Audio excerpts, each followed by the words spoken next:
সেই হাসনাত আব্দুল্লাহ ভাই গত কালকের আগের দিনে আবার হিসাব দিচ্ছে 10 লাখ টাকা বরাদ্দ পাইছে, সে 10 লাখ টাকার মানুষ বলতেছে এরকম এমপি তো দরকার।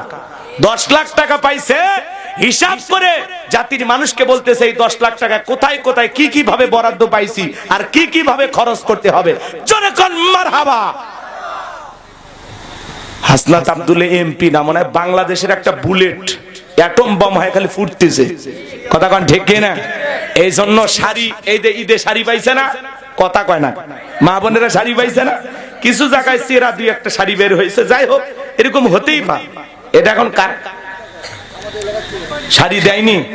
না না, প্রত্যেকটা এমপিরা শাড়ি পাইছে 700 কত 700 পিস শাড়ি পাইছে, 100 পিস 3 পিস, আর ওই 100টা না 50টা হাজি রুমাল, এগুলো বরাদ্দ হয়েছে। যাই হোক, এইভাবে কিছু তথ্য আপনারা পাইতেছেন। খেজুর আসতেছে, সেটাও ভাইরাল হচ্ছে, কাপড় ঈদে দেওয়া হচ্ছে, সেটাও ভাইরাল হচ্ছে। কথা কন, যেটা আগে আত্মীয়দের মধ্যে সীমাবদ্ধ, কোন এমপি পাইছে আত্মীয় স্বজন দিয়ে দিছে অথবা তার কাছের লোকদের দিয়ে দিছে।